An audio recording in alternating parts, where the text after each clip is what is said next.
Hi everyone! Welcome to Soy Flatbread Recipes. Today we're making Chinese pancakes. I already made a video about scallion pancakes. It's super delicious, but they're just one of many types of Chinese pan-fried flatbread. The one we are going to make today, it's called Jiang Xiang, which translates as soy flavored pancakes. It's super popular on the street. I used to eat it every day in my college. So let's get started. First, let's make a soy flavored spicy sauce. In a sauce pot, adding 2 teaspoons of oil. Give it a toss so it covers the bottom. Adding 2 tablespoons of Sichuan douban jiang. 2.5 tablespoons of soybean paste, 1 tablespoon of sweet soybean paste. These are the sauce that I used in this recipe, and you should be able to find them in almost any Chinese grocery. We used 2 different kinds of soybean paste in this recipe. That is why it is called soy flavored pancakes. Give it a stir to mix it well, and wait until you smell the fragrance. Add 2 teaspoons of grated garlic, 1 teaspoon of grated ginger. Stir it a little bit and add 2 tablespoons of Chinese cooking wine, 2 tablespoons of water. Keep cooking it on medium heat. Reduce the sauce until it is thickened. At the end, add some toasted sesame seed. This is how the sauce looks like when it is done. This sauce recipe is enough for 12 soy flavored pancakes, so I will store it in a jar. It can last 1 month in the fridge and 6 months in the freezer. Next, let's make the dough. You need 2 types of dough for this recipe. Don't worry too much, they're easy to make. The first one we call it 半发面, which means half rice dough. The second one we call it 烫面, which is used boiled hot water to make the dough. We'll explain why later. Now, let's make the first one. In a large bowl, adding 250 grams of flour, along with a 1/4 teaspoon of salt. Give it a mix. Dissolve 1 teaspoon of yeast into 125 grams of warm water. The temperature is about 38 degrees Celsius or 100 degrees Fahrenheit. Slowly pour the yeast water into the flour. Stir it with a chopstick. Once it looks like this, start gathering all the flour together, make it into a dough. Knead it until smooth. It will probably take about 8 minutes. Cover it and let it sit for 25 minutes. We are making a half rice dough, so we don't need to let it sit for too long. While the first dough is sitting, let's make the second one. You will also need 250 grams of all-purpose flour, along with a 1/4 teaspoon of salt. Give it a mix. Then slowly pour in 140 grams of boiled hot water. At the same time, use chopstick to stir it. Hot water will denature the protein of the flour, which will make the pancakes turn out super flaky. Right now it is very hot. I just cover it and let it sit a little so my hands can handle it. Once it is cooled, start kneading it. Don't forget to scrape the edge of the bowl. In about 6 minutes, you will get something like this. Cover it and let it rest for 10 minutes. This is 10 minutes later. As you can see, that the first dough is become a little bigger. If you open it up, there are some bubbles, but it is not fully rised.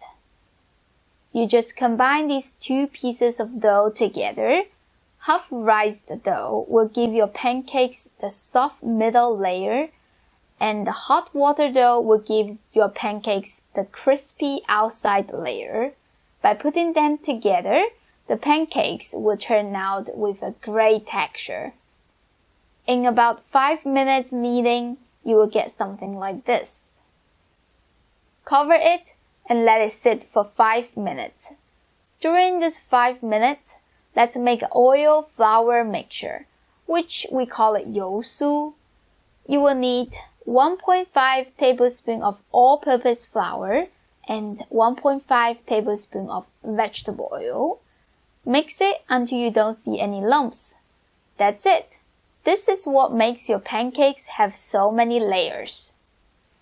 Now, let's get back to our dough.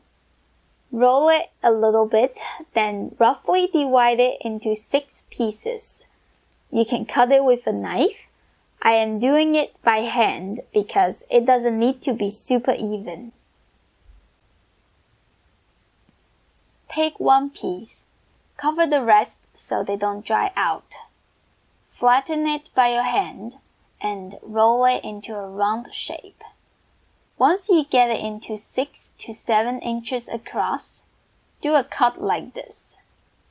Brush the oil flour mixture on the dough sheet. Save the end of it and don't brush that part. Roll it from one side. Make it into something like an ice cream cone. Tuck the end under it. Let it stand up and flatten it.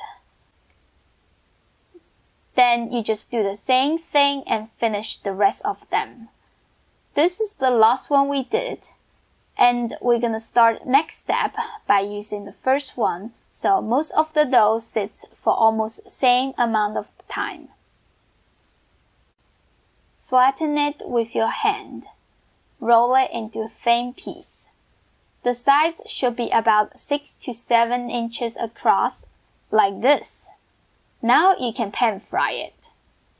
Before this hits the frying pan, I want to show you how to save it. I usually wrap it with plastic wrap and freeze it. You can make a lot in one time. Whenever you want to eat them again, don't need to defrost, just directly pan fry them.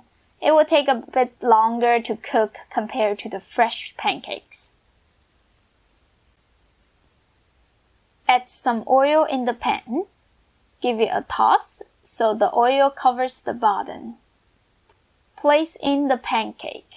Spin it with your hand so it gets cooked evenly. Keep the heat on medium-low. Once one side is slightly cooked, you can flip it over and cook the other side. Make sure you keep pressing down the pancake so it doesn't inflate. If it is inflated, there is only one spot is touching the pan and it won't be cooked evenly. Keep pressing it down and flipping it over until both sides are golden brown. It will take about 6 to 8 minutes in total. Take it out and put it on a cutting board. Let's test how crispy it is.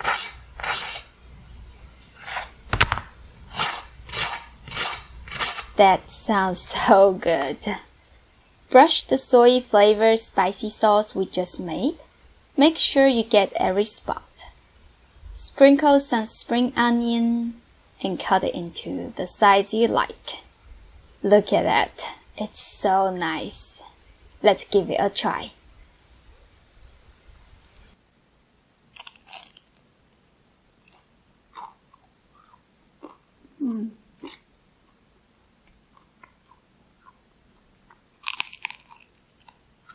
It tastes so good. Very crunchy, has that unique soy flavor and a little bit spicy. You can taste that nuttiness from the sesame seeds. No wonder why it's so popular in China.